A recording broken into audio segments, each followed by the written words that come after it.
Bueno, retomamos entonces de nuevo los videos para seguir con nuestra investigación de libros y audios. Lo que nos tocaría hablar más o menos hoy día, o mejor dicho ahorita, sería ya la cuestión más precisa de lo que es el arte y la antropología, sus puntos de conexión, cómo se puede interpretar bajo una perspectiva que no es occidental a través de los conceptos del arte moderno, claro, con el bagaje teórico de todos los grandes pensadores de la época del siglo XIX, supongo, y las representaciones entonces de lo que da la etnografía como punto de partida para ver las diferenciaciones, las sutilezas que presentan estos dos grandes campos. Generalmente la etnografía se dedica al estudio de objetos que no son de la cultura occidental. Por ejemplo, retoma mucho la cultura africana, la cultura del Pacífico, la cultura asiática, etcétera, etcétera. Y en cierta forma, bueno, con la arqueología retoma también para poder estudiar e interpretar lo que son los petroglifos, lo que son los dibujos, los dibujos en cerámica, cuáles son las simbologías que están plasmadas en estos espacios, por decirlo así, y la interpretación para dar al final la interpretación cosmogónica de estas sociedades. Ahí la etnografía entonces se dedica a quedarse hasta un punto en el tiempo, el cual no traspasa más hacia el futuro, porque es considerado que es una ciencia como la arqueología que se dedica a estudiar el pasado, pero no las conexiones con el futuro. O sea, la idea que tenemos Andrés y yo es de unir todo este mundo, este bagaje de conocimiento desde que se inicia, vamos a decirlo así, la vida humana, hasta la complejidad de la cultura en el siglo XXI. Y eso abarca la filosofía del siglo XXI, la arqueología del siglo XXI, la antropología cultural del siglo XXI, etcétera, etcétera.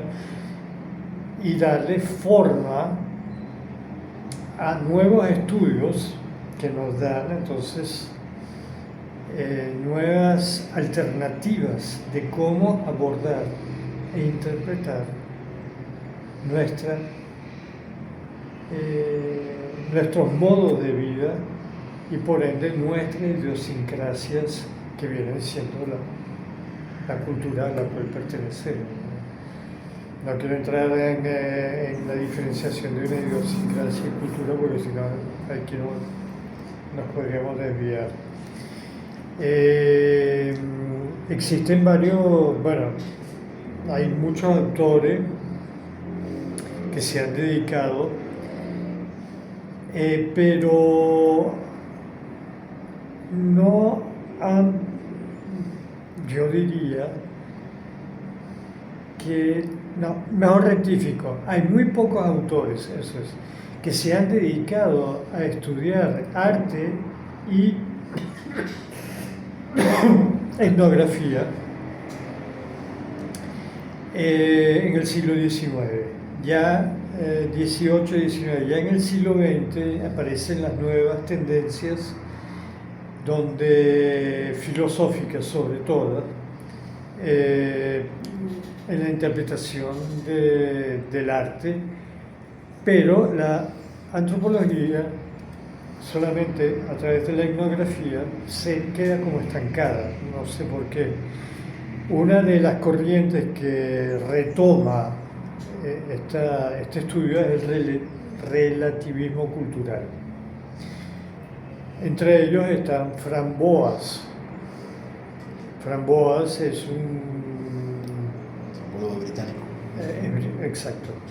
Es un antropólogo británico que se dedica a la evolución del arte primitivo. Es decir, él toma la premisa para poder estudiar y dar su explicación dentro del marco teórico a la cual ha desarrollado es la tecnología.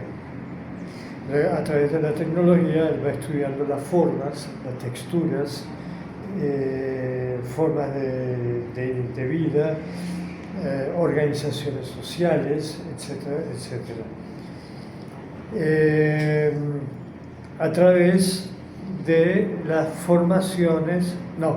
de las transformaciones sociales propiamente dichas. Después hay un autor que domina mucho, tengo un lapsus, Abdel, que es Clifford Geertz, que me gustaría que me hablara para empezar a intercambiar entonces un poco entre lo que son los antropólogos y etnógrafos del siglo XVIII y XIX y ver cuáles son los puntos de conexión con los del siglo XX-XXI y cómo la filosofía también se va insertando ya en la parte más abstracta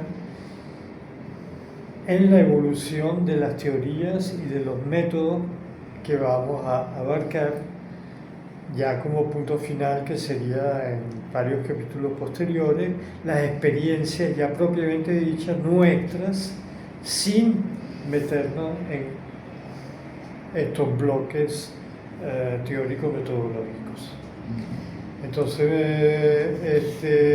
también hay otra parte que a mí me parece muy interesante, que es el arte y la significación. El arte, ya sabemos que es una forma de expresión a todo nivel, simbólico, formas organizativas, son lenguajes que permiten expresar ante una sociedad sus ideas, sus leyes. Por ejemplo, en el egipcio hay toda una desarrollo de escritura donde existen las leyes, donde los faraones tienen los poderes tales, esto, y se van organizando según las clases sociales.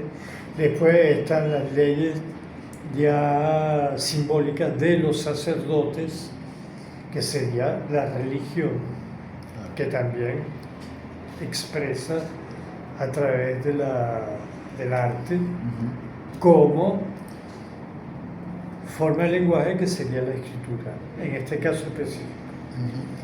Y la significación que uno le da. Ahora, la significación hay que verla bajo dos perspectivas. Primero, la perspectiva occidental, y la segunda, la perspectiva no occidental.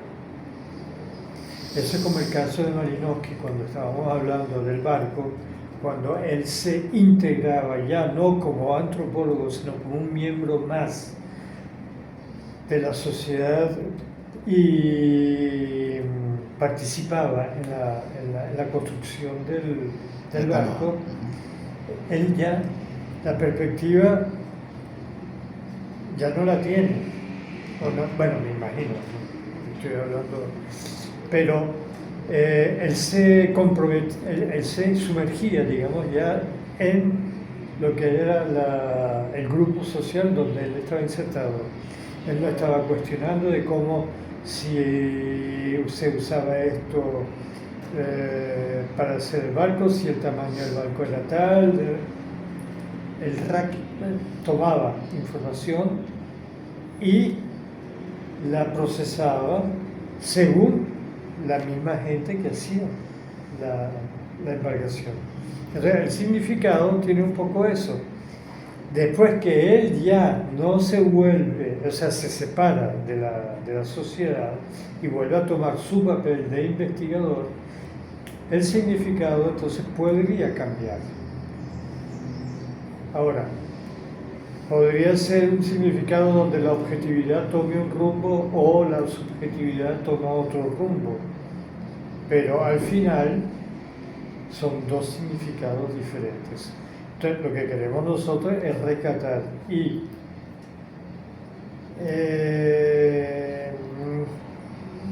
para mí la subjetividad ya está como en segundo plano y como olvidado, porque realmente nadie tiene la verdad.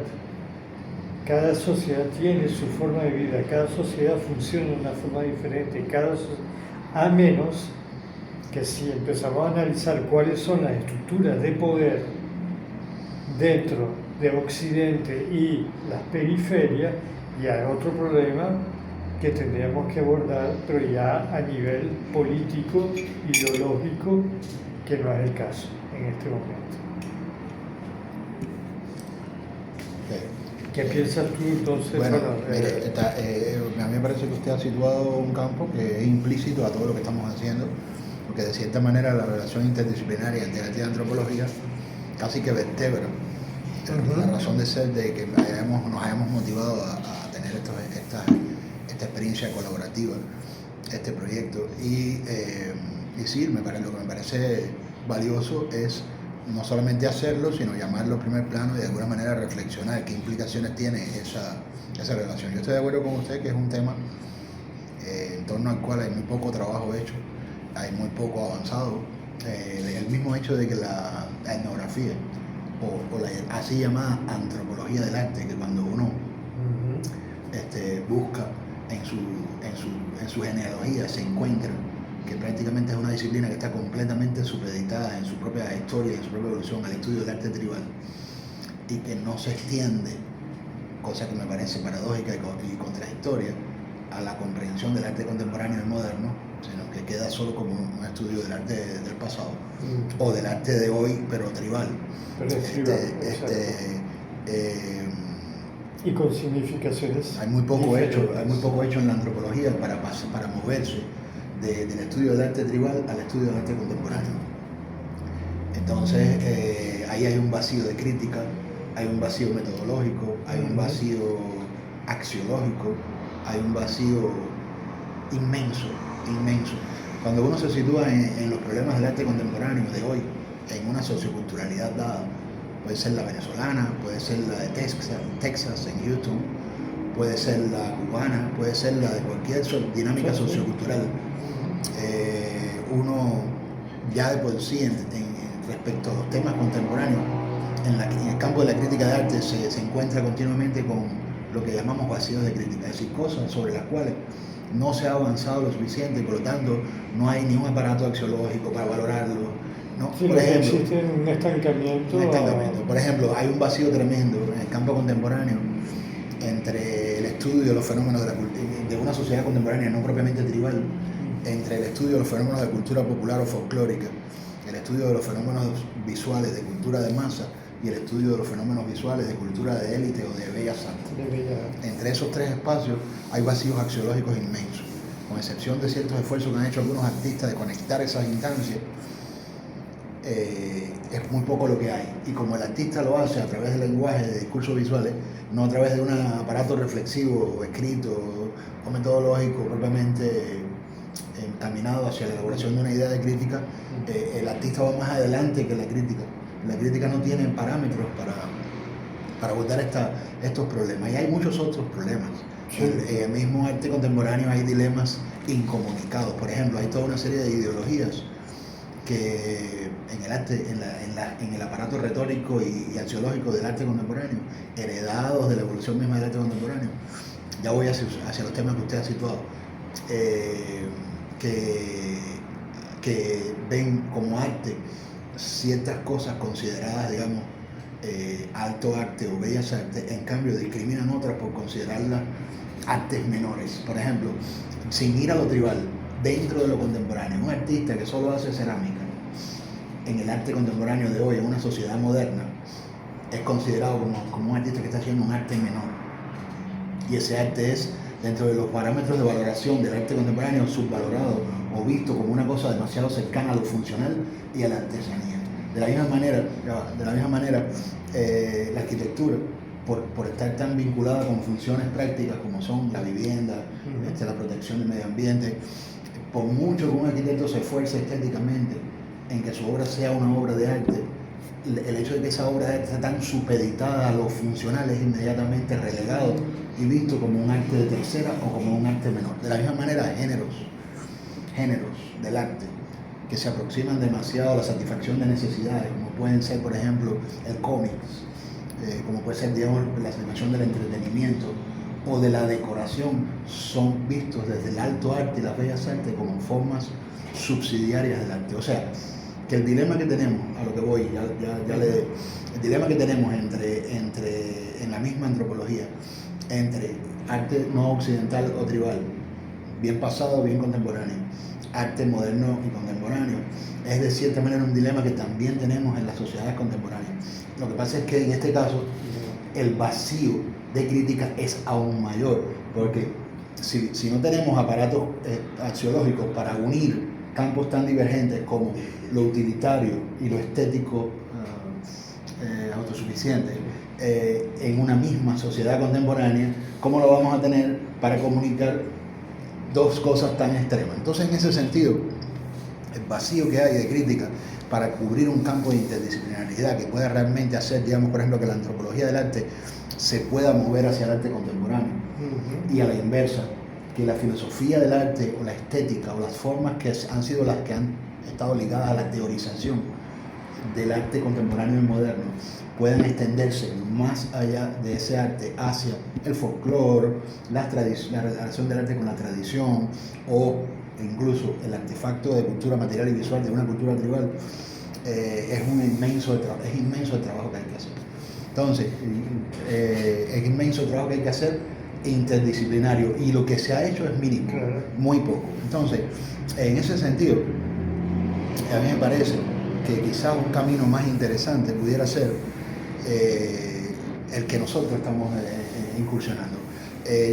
Nosotros en lo que estamos haciendo hemos ya encontrado y hemos dado con, vamos a decirle así, para no decir encontrado, hemos ido dando con varios puntos de intersección interesantes que van abriendo precisamente zonas de afinidad axiológica y al mismo tiempo campos de posibles interconexiones. Por un lado está el problema hermenéutico, interpretativo y exegético, es decir, no importa cuán diverso pueda ser el universo de cultura material y visual que estudia la arqueología o que estudia la etnografía versus el que estudia la teoría del arte contemporáneo, el que estudia la filosofía del arte contemporáneo, en ambos casos estamos frente a formas culturales que tienen que ser leídas e interpretadas, bien sea como textos, bien sea como signos. Lo estábamos viendo en la relación, por ejemplo, entre parte y todo, o entre fragmento y totalidad cultural, cuando analizábamos, por ejemplo, la manera como usted lee en su trabajo arqueológico de campo el objeto, digamos, en este caso la piedra, el material hallado,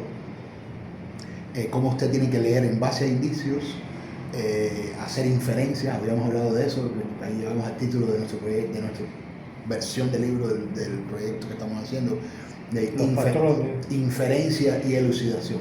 Es decir, cómo en realidad se parte de inferencias en base a elementos de los cuales podemos tener, digamos, indicios, huellas, pero nunca la totalidad de la cultura que a través de ese elemento va a ser reconstruida. Entonces la relación entre parte y todo, por ejemplo, es una de las cosas que conecta a un artefacto prehistórico o en este caso paleolítico o bien etnográfico determinado de la cultura tribal, como una cerámica, como usted decía, o un tatuaje o una forma determinada de decoración, y la interpretación de un fenómeno de arte contemporáneo, donde igual tenemos que proceder desde la parte hacia el todo. Es decir, en el ícono que estamos analizando no está la totalidad cultural, claro, que a través de ese ícono vamos a intentar reconstruir. Y yo estoy de acuerdo en que el concepto de significación que usted ha situado tiene una inmensa importancia en esa interconexión. Es decir, ¿con qué estamos tratando en ambos casos? Estamos tratando con la significación, estamos tratando con el significado. Esto es una cosa interesante porque el concepto de significado durante un periodo estuvo como, vamos a decir, como, no en desuso, sino como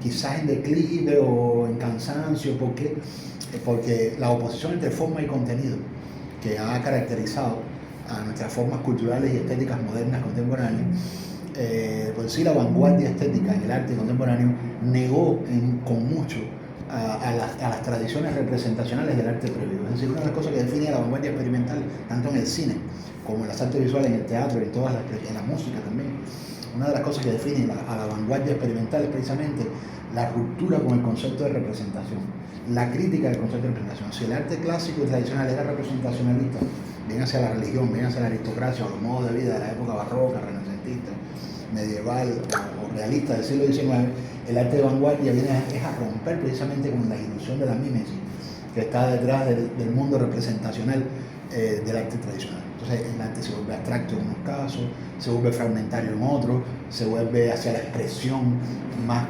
digamos, instintiva o emotiva en otros, o bien se vuelve hacia la imaginación y se vuelve surreal, o bien se vuelve experimental a través de los conceptos, o explora de otra manera las relaciones entre ser, lenguaje y cultura.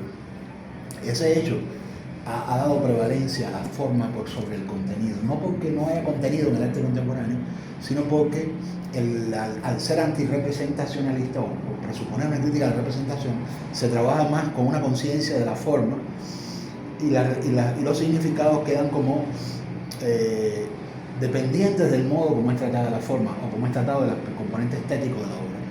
En ese sentido ha habido ha mermado, vamos a decirle así, la idea de significación. Sin embargo, yo estoy de acuerdo, de la manera como usted lo está planteando ahorita, estoy de acuerdo con eso y pienso que es una manera que verdaderamente nos puede traer hacia un replanteamiento completo de la problemática de la significación para ser abordado de una manera distinta.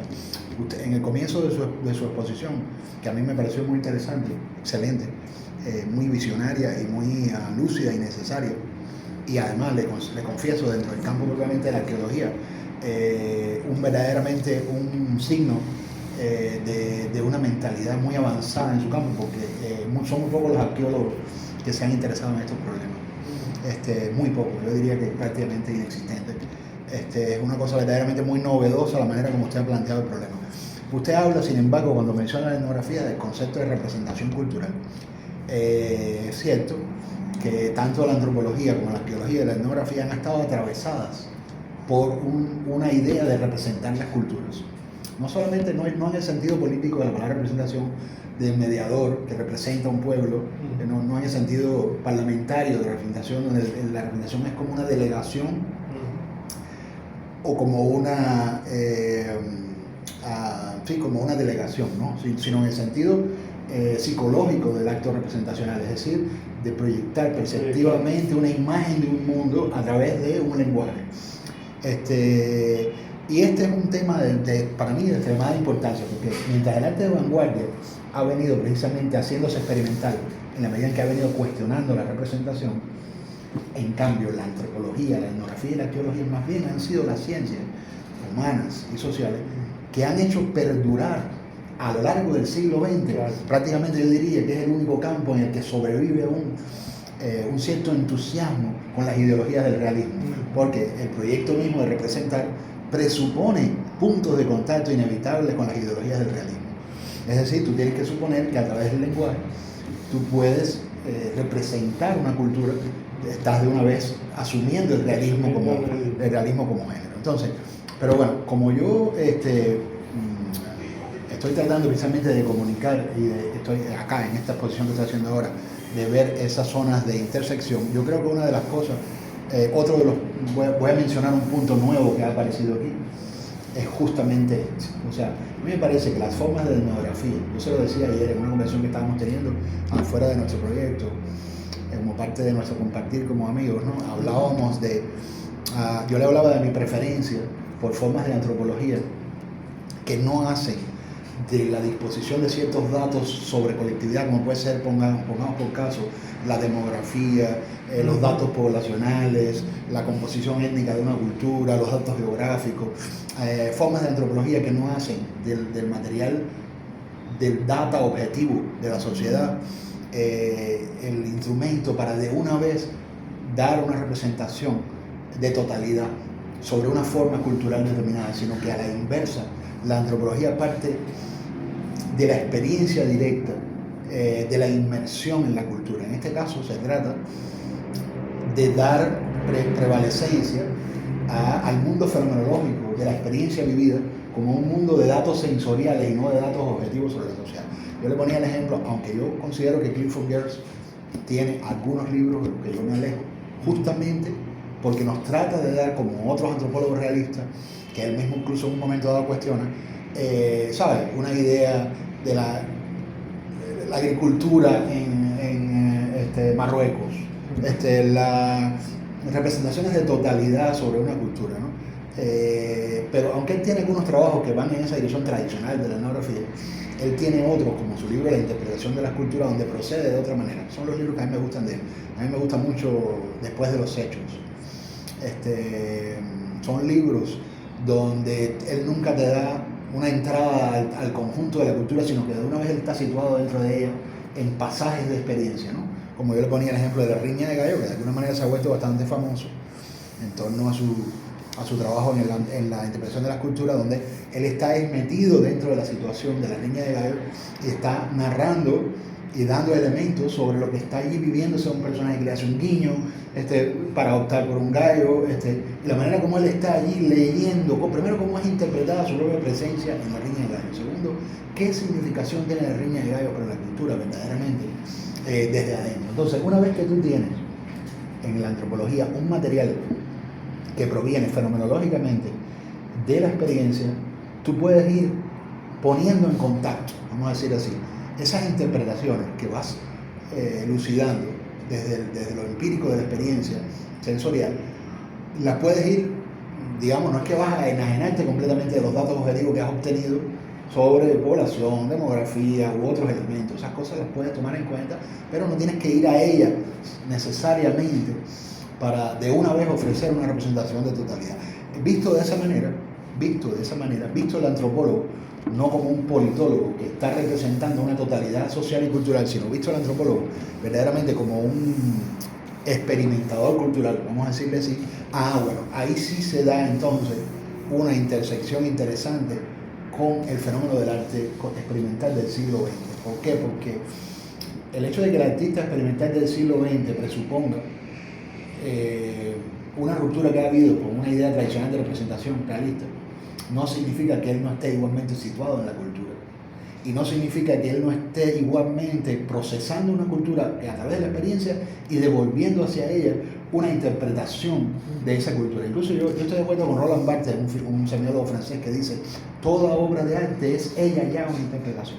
Y lo que nosotros como críticos estamos haciendo es interpretando interpretaciones. O sea, de cierta manera, habría que ver hasta qué punto el artista, o no todos, ¿no?, pero un número determinado de artistas, no son ya experimentadores inmersionados en la cultura que están ofreciéndonos interpretaciones sobre la cultura, perspectivas sobre la cultura. Entonces, leer el texto de la obra de arte, en este sentido contemporáneo, no es lo mismo que leer un artefacto tribal, porque no estoy con esto negando, fíjese, no estoy para nada con esto negando que un artefacto tribal no sea un fenómeno interesante desde el punto de vista simbólico.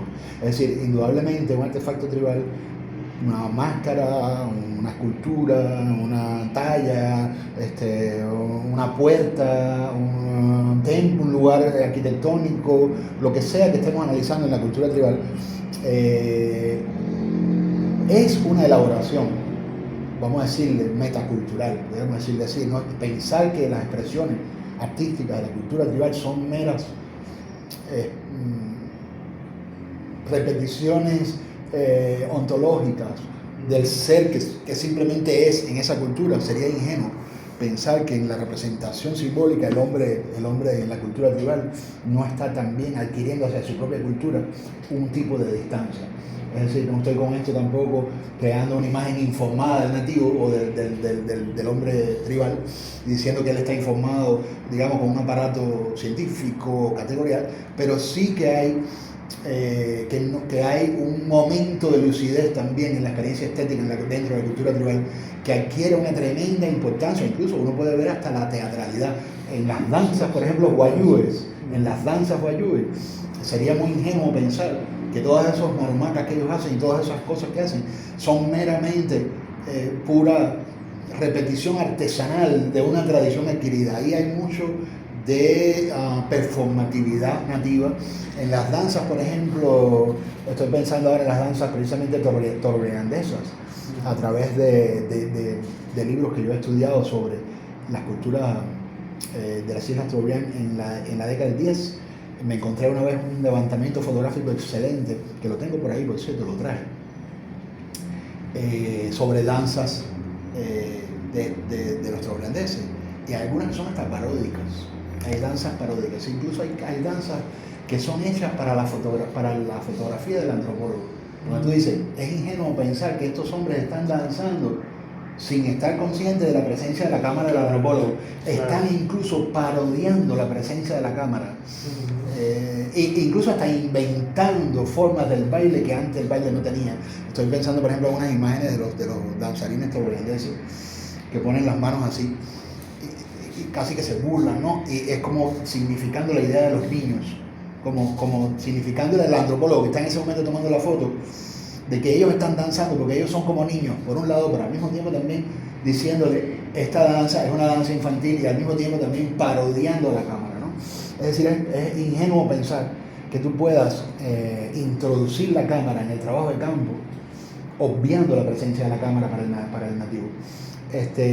Con esto estoy de nuevo diciendo que no, para nada con esto estoy diciendo que el artefacto tribal es una fosa ingenua, no, para nada, pero sí el nivel de elaboración que el arte contemporáneo tiene en ese mismo sentido, hacia, digamos, la distinción entre metacultura y cultura, es decir, la cultura y también su conciencia de sí, es mayor.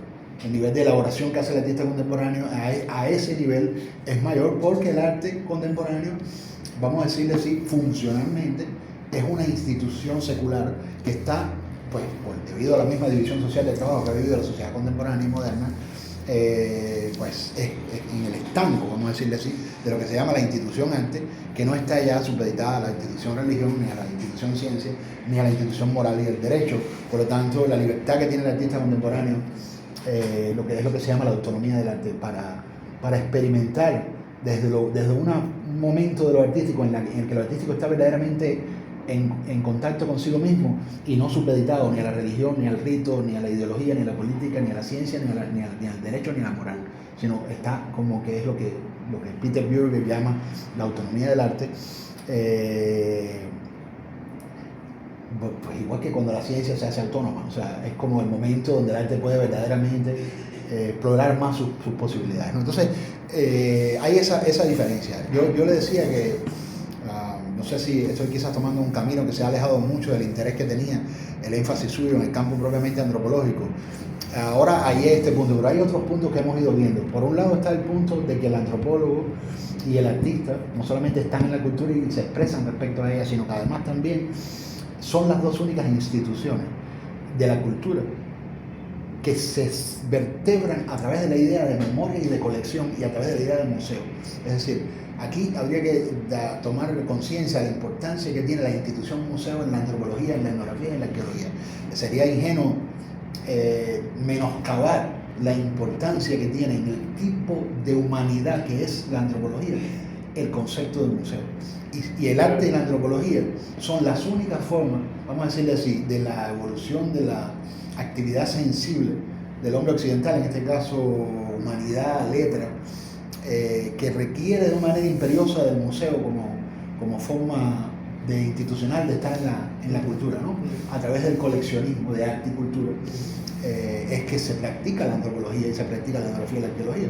De la misma manera, a través del coleccionismo de arte y cultura, es que el arte se practica en la sociedad contemporánea. Entonces, por otro lado, hay también puntos de contacto muy importantes en el ámbito intercultural y transcultural.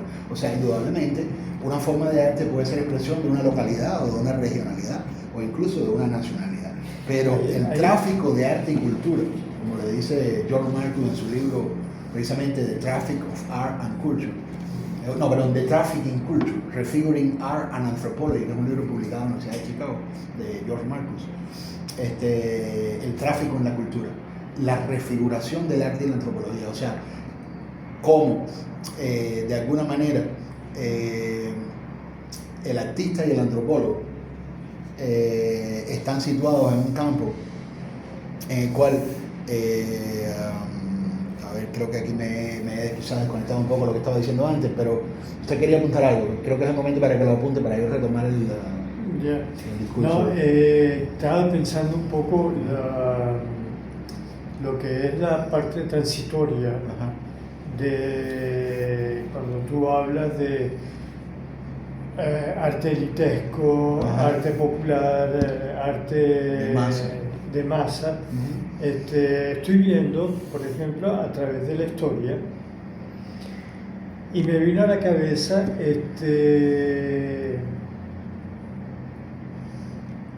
los romanos. Ajá.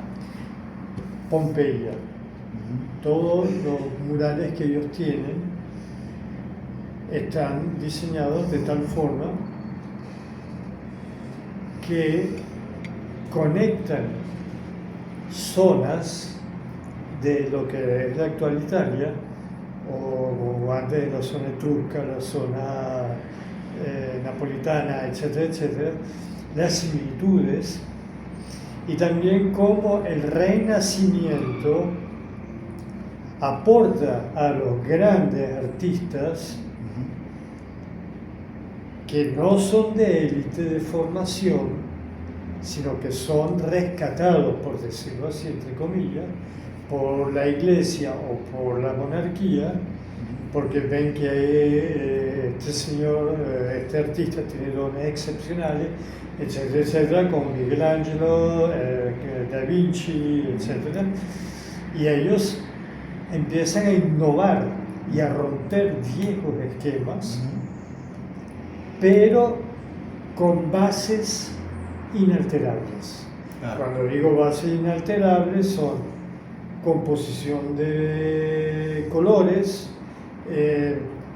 mantienen una cierta homogeneidad a lo largo del tiempo, y a su vez hay una experimentación también en la parte, digamos, tecnológica, por llamarla de esa forma. Ajá.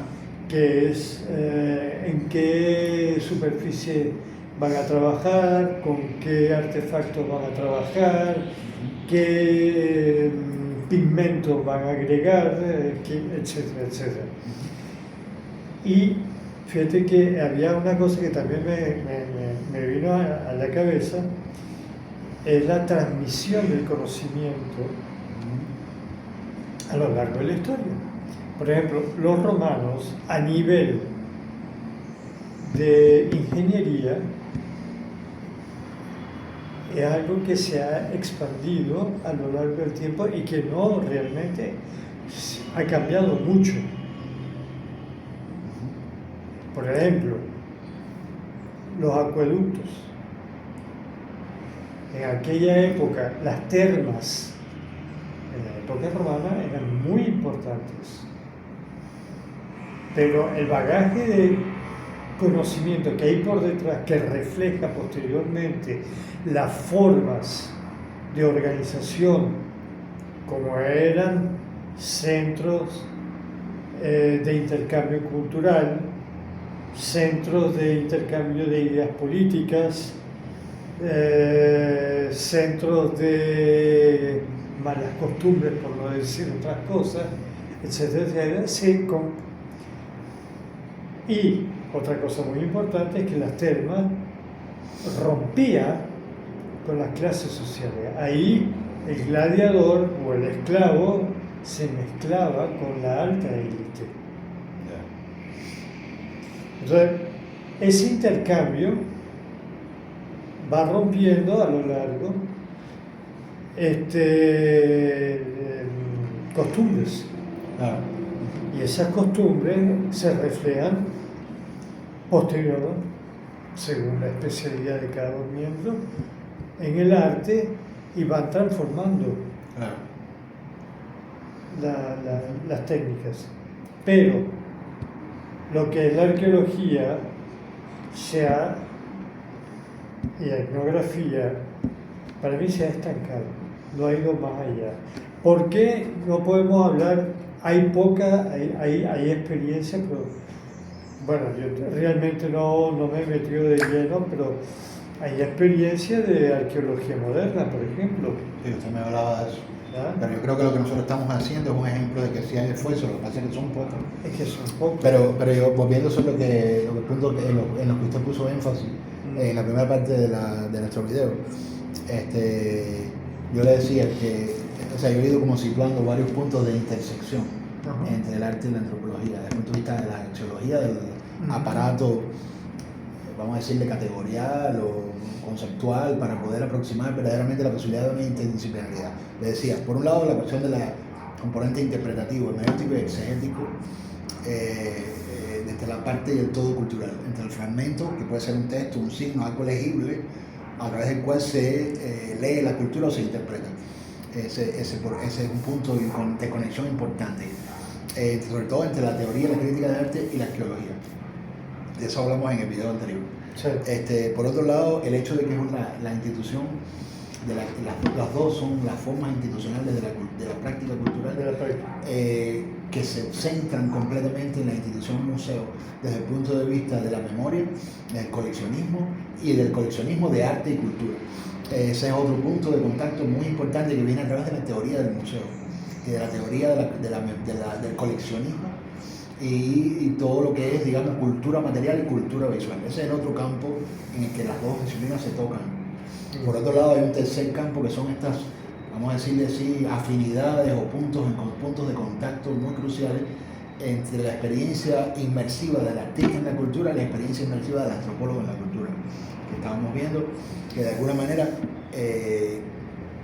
ninguna otra experiencia presupone tanto esa mediación entre lo vivido y lo expresado, entre lo experimentado y lo comunicado, entre lo, ¿no? Y luego también, como yo le explicaba, por lo menos en lo que se refiere al arte contemporáneo o moderno, como yo hacía alusión a Roland Barthes, este semiólogo francés Roland Barthes, que decía que toda obra de arte contemporáneo, por supuesto, es ella ya una interpretación de la cultura, y que lo que hacemos los críticos, escribimos sobre el arte, es interpretar una interpretación. Con lo cual quiero decir que de alguna manera el artista, claro, un medio diferente al antropólogo, está en cierta manera haciendo una forma de mediación cultural o una forma de texto cultural que de alguna manera ofrece ya una interpretación sobre la cultura. Claro, ¿qué pasa? Esa interpretación, por eso requiere de la crítica de arte, requiere de la teoría del arte, requiere incluso, yo diría, de la antropología del arte, para verdaderamente poderse interpretar esa interpretación, ¿no? Yo incluso considero que la ciencia del arte, la teoría del arte debe trabajar con la antropología del arte, no puede desvincularse. El problema está en que, como estábamos hablando al inicio, no hay una tradición ni en la antropología de avanzar hacia lo contemporáneo del arte, ni tampoco en las ciencias del arte de avanzar hacia lo tribal, digamos, de la tradición de la antropología, ¿no? Es un esfuerzo que hay que hacer,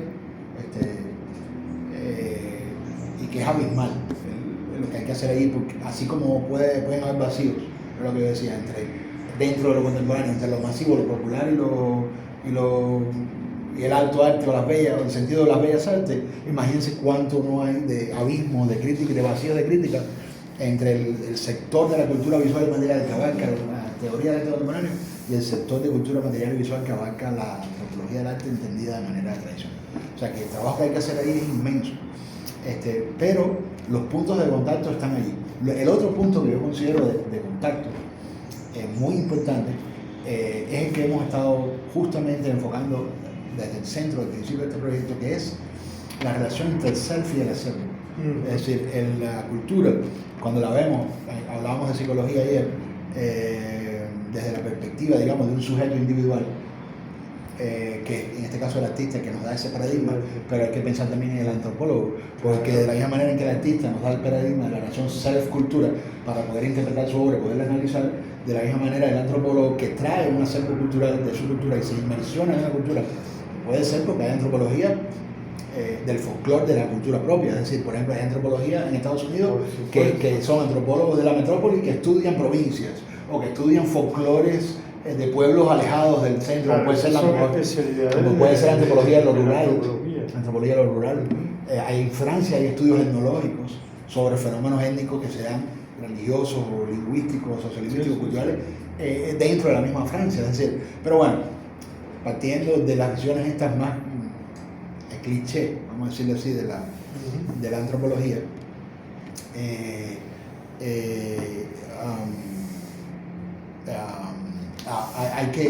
habría que llenar ese vacío, ¿no?, que hay allí de crítica.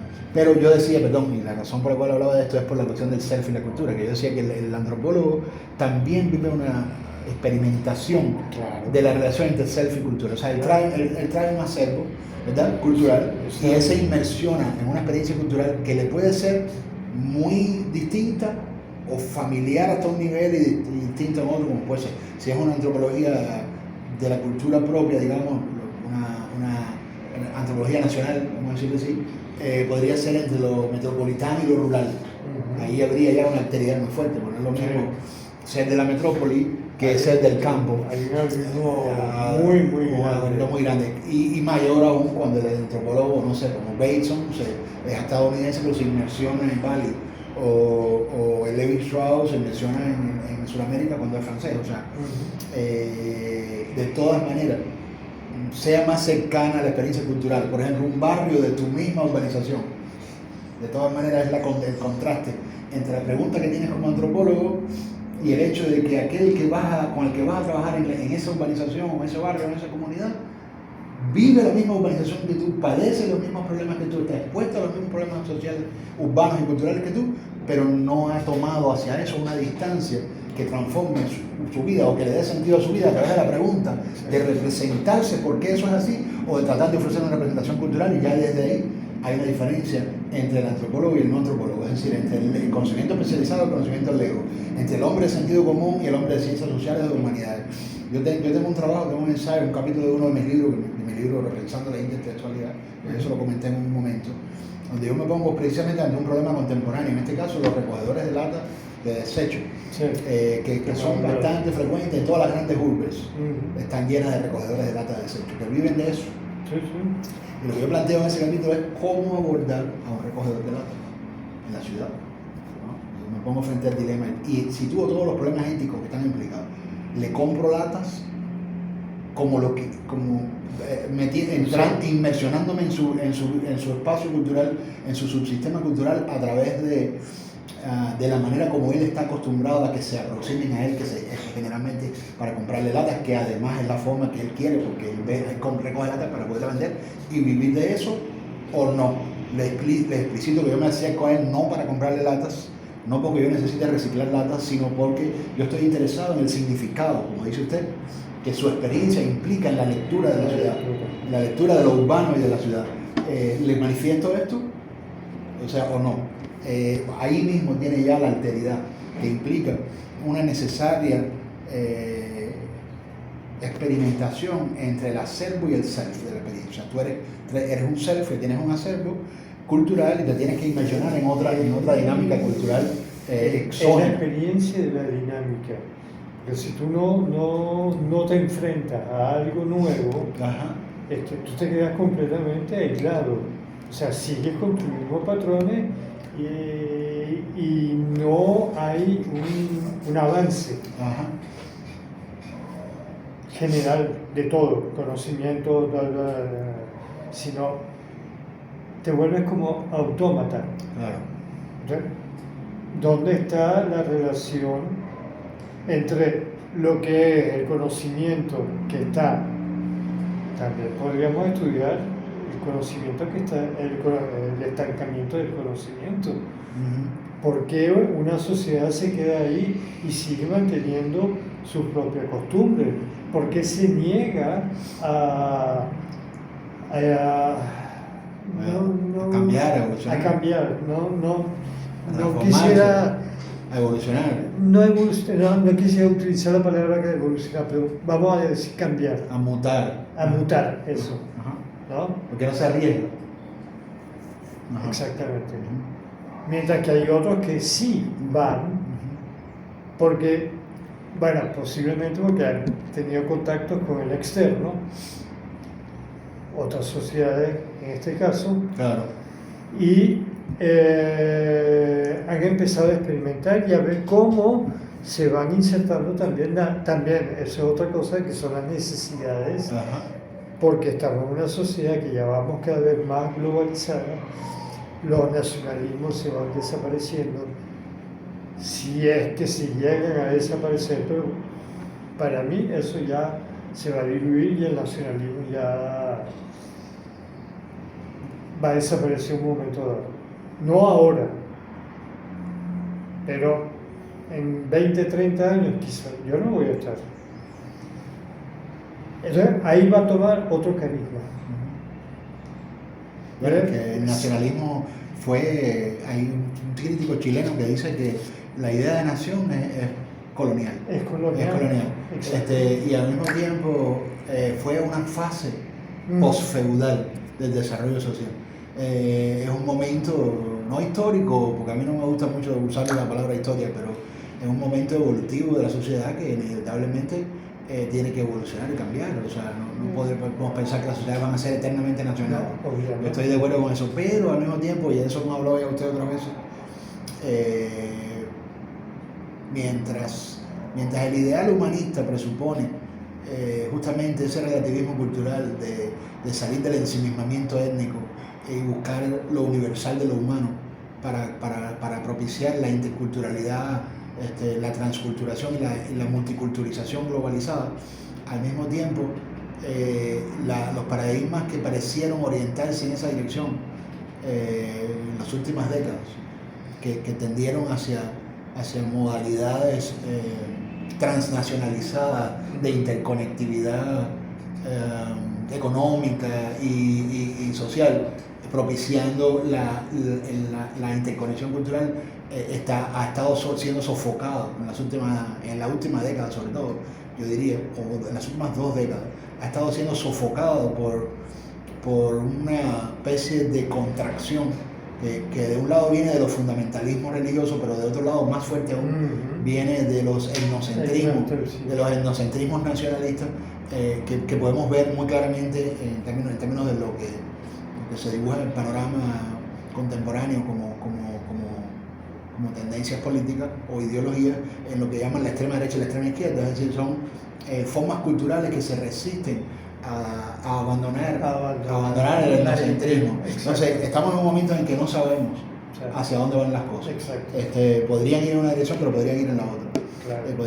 Podría seguir avanzando el proceso de transculturación y transnacionalización, que sería maravilloso, fascinante, pero podría también a la inversa resistir lo étnico frente a esa, porque el proceso de transnacionalización tiene inevitablemente que pasar por un periodo de borrón y cuenta nueva, en el sentido de que tiende a homogeneizar, tiende a borrar las especificidades culturales, y también al mismo tiempo genera traumas de los cuales yo no era pero ahora me estoy dando más cuenta, ¿no? Escuchando un poco más a la izquierda en estos años que he estado fuera de Estados Unidos. He empezado a oír más porque obviamente acá en Sudamérica es que son cosas que no llegan a Estados Unidos, son cosas que no llegan a Estados Unidos, simplemente que no llegan. La izquierda la izquierda moderada, sutil, refinada, que es la izquierda que hay en Estados Unidos, no está empapada de estas cosas, a lo máximo del problema de colonial, del problema postcolonial, a lo máximo, pero no de esto que le voy a hablar ahora, que es, por ejemplo, la relación compleja y traumática entre modernidad y tradición. Es un viejo tema, pero es un viejo tema que, por un lado, yo estaba leyendo un libro de un sociólogo francés del teatro que se llama Charles Duvineau, que él haciendo una historia del teatro, hace una historia de cómo se forman las ciudades europeas, y al mismo tiempo hace una historia de los procesos que vive la cultura europea hasta el surgimiento de lo que hoy conocemos como el yo, nuestra idea del yo, tanto en la filosofía y en la psicología como en la formación misma de la persona moderna, del individuo moderno. Y él habla de lo traumático que fue ese proceso para Europa de formación del yo, y cómo esa decisión hacia la formación de la persona moderna está muy vinculada a la crisis que Europa vivió entre el proceso industrial, de la revolución industrial modernizadora, y las idiosincrasias regionales y las tradiciones culturales. O sea, que el problema que vivió Europa, de alguna manera, es un problema universal el encuentro complejo, problemático entre modernización y tradición cultural. Estos países de acá, de Sudamérica, incluso los países de Asia, tienen tradiciones culturales muy fuertes. Y el proceso de incorporación a la modernidad no es tan sencillo. No es tan sencillo porque hay un problema de esferas axiológicas. Es decir, el campo de la cultura es un campo de valores. Y tú no puedes simplemente llegar a una tradición cultural con una mera tecnología nueva a arrasar, o con un mero consumo, o una mera mercancía, o una mera idea de una mejor solución, digamos, de business para determinados problemas desde una perspectiva económica, sin tomar en cuenta la esfera cultural. Tú puedes, sí, efectivamente, mostrar que hay un modelo que puede funcionar, pero puede funcionar en la lógica de los universales abstractos, pero no necesariamente puede entrar en un sistema axiológico de valores culturales de cualquier manera. Es un proceso complejo, traumático. Lo fue en Europa, lo ha sido en Asia y por supuesto lo es en Sudamérica. Y yo a través de esto último que le estoy diciendo, es algo que he estado aprendiendo en los últimos años, escuchando a la izquierda. No porque yo quiera especialmente escuchar a la izquierda, sino porque acá, en el sur, en la izquierda tiene más presencia y uno se entera más de cómo piensan, de por qué piensan, cómo piensan. Entonces tú ves de repente que la izquierda, con todos sus errores y sus problemas, y sus extremismos y sus cosas criticables, tiene un mejor proyecto para esa dicotomía. Tiene un mejor proyecto para solucionar ese problema. ¿Entiendes? Tiene un proyecto más interesante y más consciente también de cómo ir resolviendo ese problema. Entonces, yo me he dado cuenta de eso y he llegado a la conclusión de que no se puede desentender uno de ese problema. Y quizá en el fondo de eso esté esa resistencia que está haciendo, digamos, en nombre de la idea de nación por el momento. Mañana será en nombre de otra cosa. Si la nación va cediendo al proceso globalizador, será en nombre de otra cosa mañana, pero en todo caso de lo que se trata es de la resistencia cultural. Que hay una bienal ahora acá en Venezuela, que por cierto se acaba de inaugurar, que se llama la Bienal del Sur, que en la versión anterior, no sé, este año todavía no me he puesto a ver las características, pero ella es una bienal que está muy relacionada a la idea de pueblos, culturas en resistencia. Es interesante ver que hay una resistencia, no en el sentido de los 60, de una protesta social, o de un discurso emblematista o panfletario de protestas, sino en el sentido de valores que resisten, valores culturales que están resistiendo y que no están dispuestos a transformarse de cualquier manera. Ahí está, eso es como las sociedades indígenas acá, las autóctonas, por ejemplo, los arahuacos, los yupa, etcétera, etcétera. Ellos están insertados dentro de un esquema económico. Claro. Pero la pregunta es, ¿por qué no se integran integralmente? ¿Por qué hay una resistencia de valores tanto culturales como simbólicos, Claro. y sobre todo en lo que tiene que ver con el concepto de lo que llamamos energía verde, Sí. Ajá. el ecologismo. Claro, sí, sí. ¿No? El estancamiento es tan fuerte que no se puede traspasar. Entonces cuando tú vas, y me ha pasado una vez que estaba haciendo una investigación y me he topado, pero feamente, con un muro Ujú. donde me han dicho, este no es un campo. Usted no entiende nuestras costumbres. O sea, ahí Claro. me quedó un poco frío porque digo, bueno, sí. Y ahí es donde tú ves también cómo está funcionando el ego del occidente, Ujú. tu propio ego como occidental, Claro. como dueño del mundo sobre esta sociedad primitiva. Claro. ¿Con qué derecho? Claro. Entonces empieza el problema de la ética. Entonces, la ciencia tiene una ética. El arte, cuando tú expresas, por ejemplo, Goya, cuando hay una pintura que es el fusilamiento mayo de 1808 en Madrid, Ujú. ¿dónde está la ética? De acuerdo, sí, definitivamente.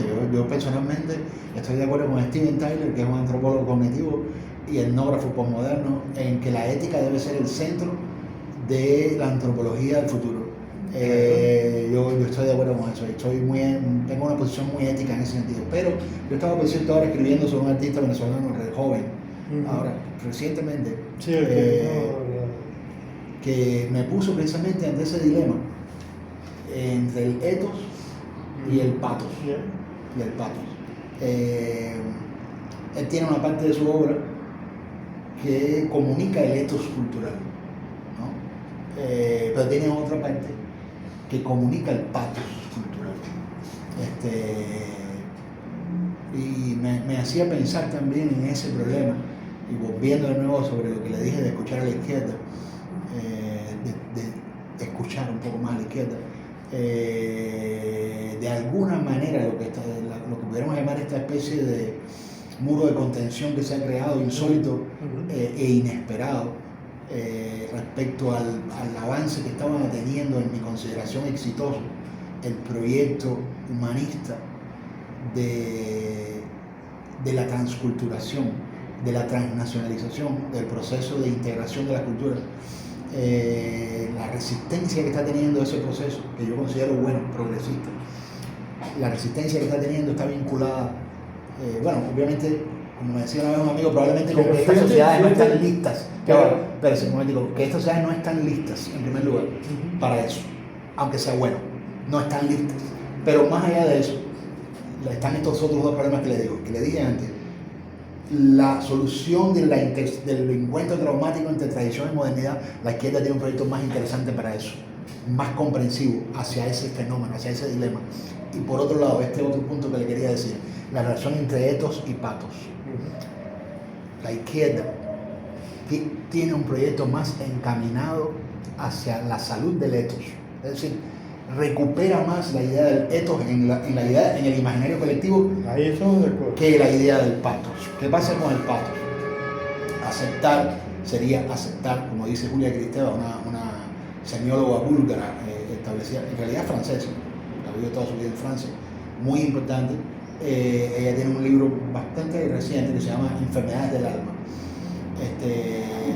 Está un poco, es una línea que tiene que ver un poco con pensadores que están en la línea suya, como por ejemplo Herbert Marcuse o el mismo Erich Fromm. En un momento determinado, Erich Fromm tiene varios libros donde habla de los componentes patológicos de la modernidad, ¿no? O sea, la psicosis, la neurosis a la que lleva la sociedad moderna, la deshumanización a la que lleva la sociedad moderna, la alienación, la enajenación, la esquizofrenia, la paranoia, todas. Él habla como un poco como de un pathos de la modernidad. Hay una cierta crítica del capitalismo, al menos en cierta manera de leer, que va en esa dirección del pathos. Y es cierto que en 1%, yo diría, no todo en el capitalismo debe ser, en mi concepción, relacionado al pathos. Pero digamos que es verdad que en un determinado por ciento de capitalismo avanzado, postindustrial y avanzado, postindustrial y tardío, ha tenido en el reflejo que tiene la sociedad capitalista en los procesos de las subjetividades, de la subjetividad cultural, de la formación de las formas culturales, ha tenido una propensión tremenda hacia el pathos. Por un lado por la degradación que se da de los valores, por otro lado por las implicaciones que tiene la sociedad del extremo consumo del dinero y de la mercancía en forma del sujeto fragmentado. El sujeto tiende a fragmentarse, la identidad tiende a reventar, a diseminarse. La homogenización va destruyendo los núcleos de valor que formaban la cultura. El fetichismo de la mercancía tiende a generalizar modos de subjetividad cultural que tienden más al pathos que al ethos. ¿Es eso del todo malo? No lo sé. Yo creo que sí, que en 1% sí, porque aquí hay una cuestión de salud. Esto es como el bien y el mal, como la cuestión del bien y del mal. Cada quien cree que está haciendo el bien, pero resulta que para la perspectiva del otro, esto, lo que para ti es el bien, para él es el mal, ¿no? Pero yo creo que con el concepto de salud no se puede jugar. Es decir, tú puedes quizás tener relativismo en lo que consideras el bien y el mal, pero no puedes tener relativismo en lo que consideras sano e insano. ¿Entiendes? Es decir, pongo en el caso, por ejemplo, en Asia. Sí. En Asia los valores son más o menos homogéneos, o sea, se mantienen, digamos, en la sociedad vietnamita, en la china, en la coreana, que es el honor. Yeah. El honor es una tradición, pero también puede ser un obstáculo para la transformación de la sociedad. Claro. Pero vemos que son sociedades que se están modernizando muy rápidamente y no sé hasta qué punto, quizá más rápido todavía que Occidente. Yeah. Entonces, el concepto de nacionalismo se mantiene como una cuestión donde la ética está tomada de una forma normal, de crecimiento, de adelanto, o es lo que estamos diciendo malo. Ajá. O sea, si podemos considerar que todo esto Es un tremendo problemazo, lo que estamos hablando es un tremendo problemazo. Es muy complicado. En base a mi experiencia, sí. Termino la idea, por ejemplo, en Japón, cuando tu honor está implicado, para el japonés es una falta muy grave. Sí. Y la única forma de restablecer es haciendo un rito que se llama el seppuku. Claro, claro. Pero para nosotros eso no es normal. Claro. Honor, ¿qué honor? Hay que matarse para tener honor, para limpiar Claro. el honor de la familia o de la sociedad. Entonces, Claro. lo que es para Occidente es una cosa, para Oriente es otra cosa. Claro. Ahora, los puntos comunes, ahí sí yo veo que el socialismo tiene su razón, que es la parte económica, que Sí, subyace como, digamos, una parte importante dentro de la formación de la cultura. Sí, pero lo que pasa con el socialismo, bueno, que es de hecho una invención europea, ¿no? Y hay invención Que es una europea, invención europea, pero lo que pasa con el socialismo es que es una ideología que depende completamente del Estado. para poderse implementar. Claro. Entonces, esa es Pero una contradicción que tiene el proyecto del socialismo, en mi opinión. Es decir, Claro. depende completamente del Estado. Por lo tanto, habría que hacer un estudio de por qué surge el Estado en la sociedad moderna y cuál es el momento en que la sociedad humana arriba a la formación misma del Estado, y discutir de qué manera las ideologías del socialismo, como nacen en Europa, imaginan que el Estado pueda ser el redentor y el solucionador de todo el problema. Eso es un debate, eso es un debate que en los 80 fue bastante importante. Yo le comentaba la discusión entre Habermas, y después de la caída de los países socialistas vino el debate Habermas-Lyotard, que hizo la transición entre los 80 y los 90, y el centro del debate fue precisamente la coyuntura, vamos a decirle así, del capitalismo mundial, entre su oscilación entre el capital y el Estado. Es uno de los problemas más candentes de la actualidad, en mi consideración, que no, a menos para mí no es mi tema, porque yo no soy politólogo, ni me interesa la política, pero bueno, son cosas que tenemos que tomar en cuenta, porque el trabajo que nosotros estamos haciendo tiene que, como mínimo, sobrevivir allí y insertarse y desarrollarse. Por lo tanto, uno tampoco puede darle la espalda completamente a esos problemas. No puede, porque es parte importante del desarrollo. Sí, yo lo que le quería decir cuando usted hablaba de este problema, que yo le decía, es un tremendo problema. Yo estaba pensando en el momento en el que usted decía eso, yo me estaba situando un momento en mi memoria semántica, como dice Steven Tyler, en mi memoria, en lo que Steven Tyler llama la cetesis, que es la memoria semántica del cuerpo y sus pasiones. Que no es la memoria del recuerdo de recordar una escena, sino que es la memoria sensorial del cuerpo. De eso hablamos una vez. Yo estaba sintiendo lo que yo sentía durante 2 décadas de mi vida, viviendo en Estados Unidos, dentro de la comunidad, desplazándome, viviendo la interacción simbólica, la interacción humana, la interacción intersubjetiva, las relaciones cara a cara, en las escuelas, en la comunidad, en el vecindario. Y estaba entrando en contacto, reviviendo en mi cuerpo. Cuando hablábamos de él, estaba reviviendo en mi cuerpo un ethos de la comunidad y un ethos de valores que hay en la sociedad estadounidense contemporánea, con lo cual contrasta con el hecho de que, aunque la forma regente de economía que hay en Estados Unidos, de alguna manera Estados Unidos paradigmatiza esa idea, digamos, del capitalismo más, no más extremo, sino más menos dependiente del Estado, vamos a decirle así. Hasta en una sociedad como la estadounidense, yo no diría hasta, porque yo diría que Estados Unidos es una sociedad avanzado, incluso probablemente más que en Europa, tenemos también ética, y tenemos valores, y tenemos espiritualidad, y tenemos modos en los que, como sectores de la cultura, en las que se dan los sistemas éticos.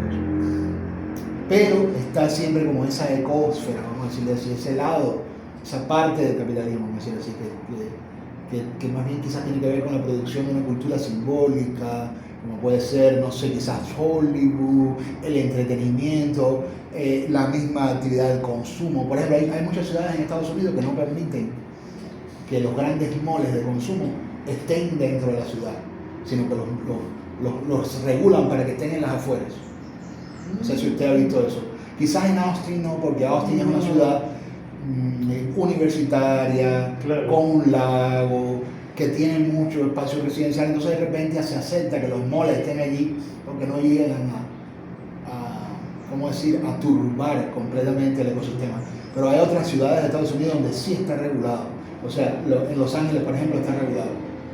En Los Ángeles no se deja ningún mall entrar en la ciudad. Qué interesante, sí, porque en Los Ángeles la demografía más grande es latina. Sí, puede ser que esté vinculado quizás con eso, no lo sé, pero por ejemplo en Los Ángeles todos los moles con lo que es la vida para tú consumir de esa forma, vamos a decirle, efervescente, feroz, en la que estás devorando, consumiendo, tú tienes que salir de la ciudad.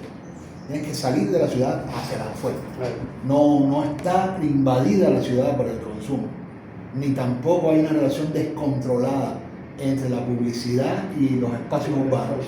No, hay un control. Entonces, bueno, es un problema también es un problema muy álgido que yo no me quisiera meter ahí, porque es un problema que nos lleva a cuestiones políticas, a cuestiones económicas, que a usted le interesan más que a mí por la misma base que usted tiene, como ya le he dicho, usted le llama materialismo cultural, Marvin Harris, la tradición arqueológica suya viene muy de la cuestión althusseriana, estructura, infraestructura. Ustedes están más preocupados por esos problemas políticos. Sí. Yo estoy menos preocupado por eso, aunque no debo reconocer que me afectan, porque si yo quiero tener un financiamiento para hacer un proyecto, ahora mismo, por ejemplo, las posiciones que quiero hacer, tengo que saber de dónde voy a sacar el recurso. Y para sacar el recurso, tengo que recurrir a una política determinada y a una. O sea, que no es una cosa de la que yo estoy ajeno. Pero lo que trato es, en lo posible, de no involucrarte 100%. En la obra. Como persona puedo dar mis opiniones, pero en cuanto a mi obra autoral, trato de que mi obra no entre. Claro. De hecho, estos temas a veces pueden ser fascinantes, pero yo los evito cuando voy a escribir. Pero bueno, yo creo que, volviendo sobre el punto que usted convocó al inicio, que es tan complejo que más bien merecería varios videos, porque yo siento que no lo hemos agotado completamente, pero yo intenté en lo posible ir numerando los puntos en los que yo veo las principales zonas de intersección interdisciplinaria. Es lo que traté de hacer en esta intervención, ¿no? Pero hay miles de otros problemas que discutir ahí. Lo que pasa es que uno conlleva a otro, entonces es un poco difícil no salirse. Sí, está bien. Del carril. Vamos a salirnos del carril y volver. Salirnos y volver. Claro. Sí, yo creo, por ejemplo, que aquí ahorita en la cuestión Bueno, ética, quizás yo fui culpable porque hablé de etos y patos. Claro.